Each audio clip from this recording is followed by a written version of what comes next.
Welcome to the Scottish Rite Journal podcast, an audio presentation of the Scottish Rite Journal, brought to you by the Supreme Council of the Scottish Rite, Southern Jurisdiction, Mother Supreme Council of the World. This week's article is Intersecting the Beehive and the 47th Problem of Euclid for Life by Gary C. Norman, 32nd degree, and comes from the September-October 2022 issue of the Scottish Rite Journal. As humans, the noble goal of the active and productive life is far from a simple one. Process, ritual, and even symbols serve as a mason's building blocks. My second and third guide dogs have been my honorary brothers at Lodge, accompanying me through this multimodal learning experience with moral, intellectual, and spiritual lessons along the way, helping me to have an active life. Here I will discuss how two symbols of the Master Mason, the Beehive and the 47th Problem of Euclid, intersect and how they have informed my life. The beehive, as we know, is an emblem of industry.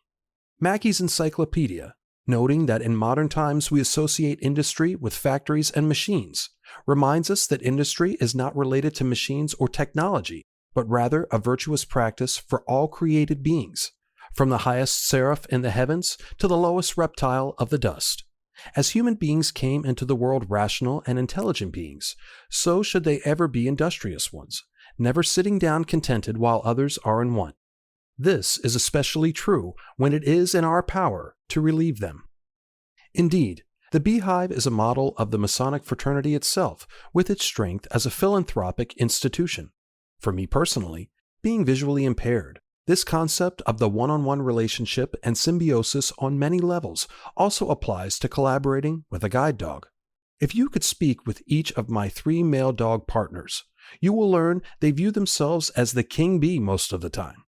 The notion of the beehive and working with others is crucial to that of a public servant, and, as such, I always am reminded of the need to work with others to achieve anything of durability or greatness. Another Masonic symbol that has motivated me is the 47th Problem of Euclid. The wise philosopher Pythagoras, who lived from 570 BCE to 480 BCE, enriched his mind abundantly in a general knowledge of things, and more especially in geometry. On this subject, he drew out many problems and theorems and, among the most distinguished, he erected this one when, in the joy of his heart, he exclaimed, "Eureka!" in the Greek language signifying, "I have found it." The historical Pythagoras established a society with philosophical, religious, or even political aims, as Carl H. Cloudy notes in his study, The 47th Problem of Euclid. A power exists in the one, unifying with others, something that is true for Pythagoras' life and his theorem. This also forms a unique link to the beehive emblem, which contains the same lesson. In Pythagoras' life, as well as in the 47th Problem of Euclid and the beehive emblem, there is a further lesson: the importance of discipline. For his mystery school, Pythagoras established a set of rules similar to the later monastic system of the European Middle Ages, including, reportedly, a strict dietary regimen. Pythagoras also knew mathematics is our universe's primary language, demanding that we be its students. All of us evolve and learn the design of the grand architect by the influence of numbers and by unifying with others. In addition to the rigor required in studying and then applying mathematics, I would agree with the wise philosopher that a metaphysical quality exists as to the interplay between mathematics and the grand architect of the universe. Relating these concepts to myself and public service, I have worked with guide dogs for 20 years, spanning 2 honorary dog brothers. All of my dog partners have been divinely inspired, serving as integers in my life. I owe a lot to my human brothers and other family members, who have been a part of the mathematical equations in my leadership journey. In The Empire Strikes Back in the Star Wars series, Luke Skywalker is confronted with the difficult path of completing his training. One suspect Luke saves most of his teammates through his impulsive choice, not so much for the ethical or personal benefit and validity of that choice, as there needed to be another film in the trilogy. Yet Yoda speaks wise words that there is always a choice between the easy and non-involved path and the strenuous one. In like manner, Brother President Theodore Roosevelt often advocated the doctrine of the strenuous life, the life of toil and effort, of labor and strife. Speech before the Hamilton Club, Chicago, April 10th, 1899. As my vision dimmed, my ability to observe the chalkboard disappeared. I finally reaffirmed my interest in numbers through a mathematics teacher at secondary school, who sought true accommodations among my nascent interest in mathematics and the challenges of my disability. Several brothers have been my plus one, standing up to the bias that sometimes exists in our fraternity to change to accommodate a new situation, a blind person performing ritual. In fact, I am a brother who learned and exemplified by way of the mouth-to-ear method, having little other choice. I would encourage all my sighted brothers who want to serve as masters that they should learn and exemplify the old-fashioned way. Some sighted brothers, with permission of Grand Lodges, understandably have chosen an easier path for Masonic exemplifying. Brothers have indicated that men have demanding commitments nowadays, excusing them from the old-fashioned process. Yet such demands always have existed. Based on personal experience, I can confirm that great, profound lessons and relationships are lost by choosing the easy path. A sub-special forces qualified retired soldier served as my mouth-to-ear coach and sighted guide during exemplification. And he still serves in this role, shaping me more than he will ever know. Such relationship building is lost by reading ritual or learning through ciphers alone. In conclusion, let each of us do the labor of Masons in learning the meaning of the symbols and then emulating those in public life, as I have endeavored to learn from and exemplify the teachings of the Beehive, Pythagoras, and his theorem. As an added feature to this installment of the Scottish Rite Journal podcast, I had the privilege to speak with Brother Gary regarding his article. Hope you enjoy it. First question that I have, you mentioned a reluctance to change in the Blue Lodge, including to accommodate your circumstances. Why do you think that was the case? I'm not sure. My home Blue Lodge, I think, was not used to having a blind Mason brother with a guide dog. But I think it also presented a growth opportunity on both sides. So hopefully by them not only initiating me, but also observing me, how hard I work in catechism, how I became a team leader in catechism, and then how I eventually truly put my mind towards being an officer and how I negotiated that. Hopefully that brought some education and also opened us up to better working on the level on both sides. Okay, yeah. Was it something that they had to, was it an easy decision on their end to make, or is it something that had to go to a vote? Or it would just seem strange to me that if it had to go through any sort of process, you would think it would be simple enough as being, people just being cool with it. You know what I mean? Unfortunately, I think there were very serious discussions whether I should be, how well we could work together. Right. But fortunately, we did have many wonderful sighted allies during the general petitioning vote anyways, who really allayed those fears, I think. Okay. Well, it's good that it all ended on a positive note for sure. I would actually say that one of those was the then existing Worshipful Master Corey Wright, also a Scottish Rite Mason, who is a young fellow, so he understands seclusion much better in many ways, but also he's a good young man who really cares about the status of Masonry being a place where men could come together and improve themselves. Sure, absolutely. Without question.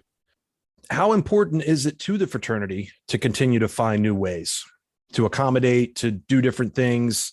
The one thing that I always hear is, the older brothers are reluctant to do new things. It always gets shot down. And even when I was in, I had just gotten the job with Maynard and was immediately going to the conventions in North Carolina and to San Diego. And that was a common thing that I would hear amongst the younger brothers. I would say that one ought to realize that change, even good change, is a slow process.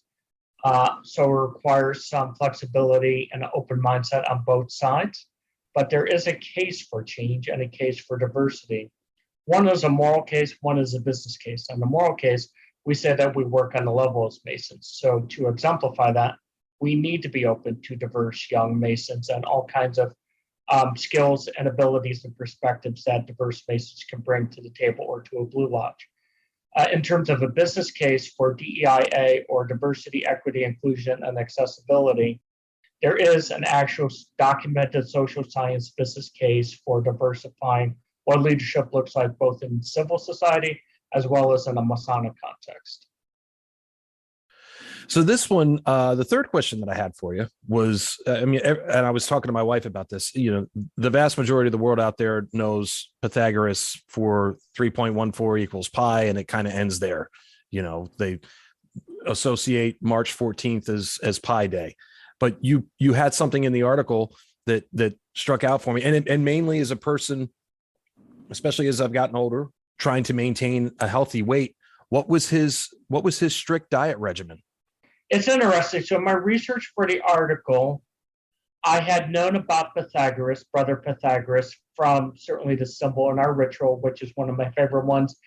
And perhaps one of my favorite ones because I really struggled with it when I was working on the third degree symbols for exemplification as a junior warden. But particularly when I started to look beyond the ritual and to look more into the life of Pythagoras, I learned that basically he kind of created let's call it a monastery system. And what seems to be true of many ancient monasteries is that they looked to much more vegetarian-based kind of diets. And in specific with Pythagoras, they seem to have had a very regimented vegetarian or maybe even vegan diet. So that just really fascinated me as someone who's done a lot of work in the animal law community where I had symposiums that had to meet very specific dietary needs. That's something that really resonated with me. Thinking about that, going back to a conversation that I had with my wife, something that I had read a while back. My wife is mostly Greek, I say, but the Spartans, that they also had the same kind of diet. And, she being mostly Greek, she was just like, "Are you serious? We love our lamb. You got to be kidding me. There's no way they had a mostly vegan diet." I was like, that's just something that I read. I didn't put much more into it. It just seemed interesting, I'm sure most people would only associate that type of diet and lifestyle with, maybe the last 40 years, just for sake of argument. That was my impression as well. So that's what struck me, that it seemed not totally far afield from the Greek diet of that time, but it was different than the Greek diet of that time period. Sure. Yeah. Your circumstances require the mouth to ear method of learning in the lodge. And you mentioned the relationship building aspect of that, which I would never diminish in the least, because that's your experience. If your sight wasn't impaired, how much do you think your attitude on that would change? I just don't know, brother, because I think about this issue. Would I be the same if I were sighted? And I do not think that there is any concrete answer to that. The Grand Architect gives us each a different blessing and a different challenge. Mine happens to be both the vision issue. I think I probably received a huge amount of benefits from being visually impaired. Unfortunately, I have also experienced many, many challenges because of it.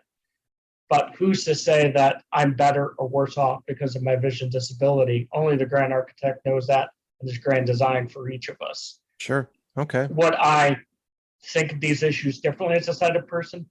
Perhaps. Perhaps not. It's hard to say.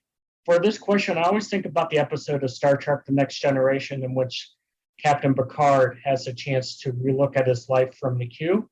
And what he ultimately decides is that you can't pull out a fabric from your life, because when you start kind of taking apart the tapestry that is your life, it's a profound endeavor and has profound consequences.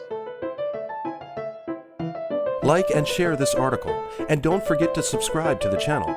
If you wish to comment, please leave one, and as a reminder, hit the notifications bell. Any accompanying photographs or citations for this article can be found in the corresponding print edition. The Scottish Rite Journal is published by the Supreme Council of the Scottish Rite, Southern Jurisdiction, Mother Supreme Council of the World. Mark Dreisenstock, 32nd degree, KCCH, Managing Editor. I'm your host, Matt Bowers.